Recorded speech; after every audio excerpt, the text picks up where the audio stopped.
You cannot win a democratic mandate by censoring your opponents or putting them in jail, whether that's the leader of the opposition, a humble Christian praying in her own home, or a journalist trying to report the news.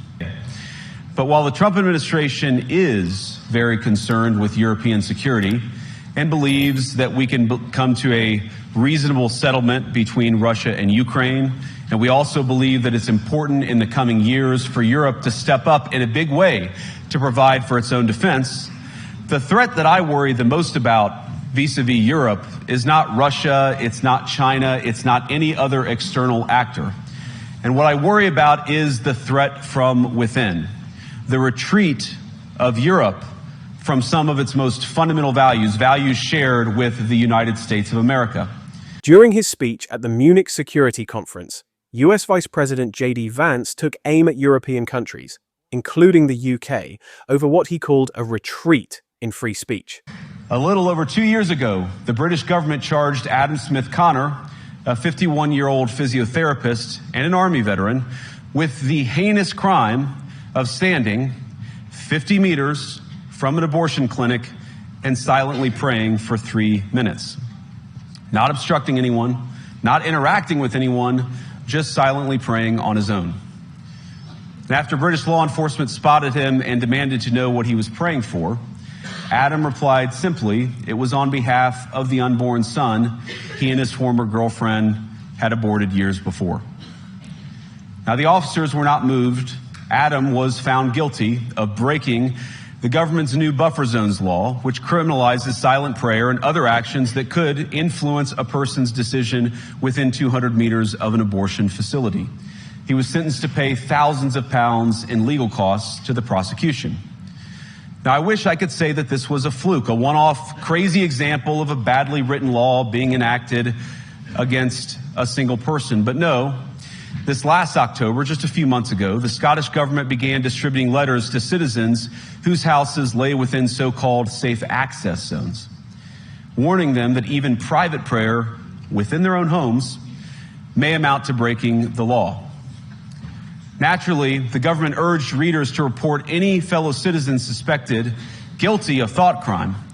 In Britain and across Europe, free speech, I fear, is in retreat. His remarks centered on the case of Adam Smith Connor, a British physiotherapist and Army veteran who was convicted last October for silently praying near an abortion clinic in Bournemouth. Vance criticized British authorities for prosecuting Smith Connor, emphasizing that he was standing 50 meters from the clinic, not obstructing or interacting with anyone, but simply praying. According to Vance, this is part of a broader issue where free expression is increasingly under threat in Europe. Despite his strong statements on free speech, Vice President Vance also sought to downplay any tension between the US and UK. As it turns out, you can't mandate innovation or creativity, just as you can't force people what to think, what to feel, or what to believe. And we believe those things are certainly connected.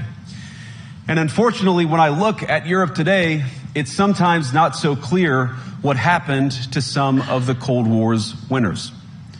I look to Brussels, where EU commissars warn citizens that they intend to shut down social media during times of civil unrest the moment they spot what they've judged to be, quote, hateful content. Or to this very country, where police have carried out raids against citizens suspected of posting anti-feminist comments online as part of, quote, combating misogyny on the internet, a day of action. I look to Sweden, where 2 weeks ago the government convicted a Christian activist for participating in Koran burnings that resulted in his friend's murder. And as the judge in his case chillingly noted, Sweden's laws to supposedly protect free expression do not, in fact, grant, and I'm quoting, a free pass to do or say anything without risking offending the group that holds that belief. He met with British Foreign Secretary David Lammy in Munich, where they discussed defense, European security, and their shared commitment to supporting Ukraine. Foreign Secretary Lammy reiterated the UK's commitment to strengthening defense and encouraging European allies to do the same. Ukraine remains a major focus, with discussions on how to provide further support in its ongoing war with Russia. Meanwhile, UK Prime Minister Keir Starmer is taking a firm stance against former US President Donald Trump's approach to the Ukraine war. Starmer has pledged unwavering support for Ukraine's NATO membership, despite Washington recently suggesting that full membership is unlikely.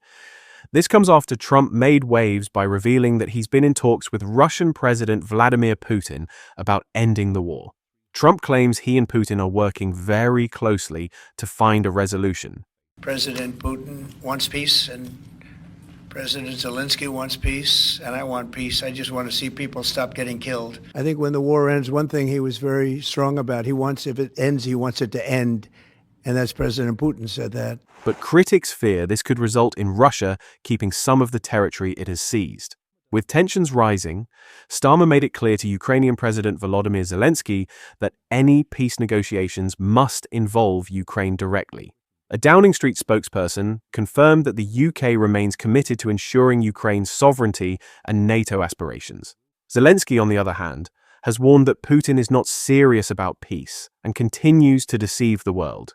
He called for greater unity among Ukraine's allies to keep pressure on Russia. So, what do you think? Is free speech really under threat in the UK and Europe, or is this just political posturing? And do you believe Trump's negotiations with Putin will bring peace, or could they backfire? Let us know in the comments.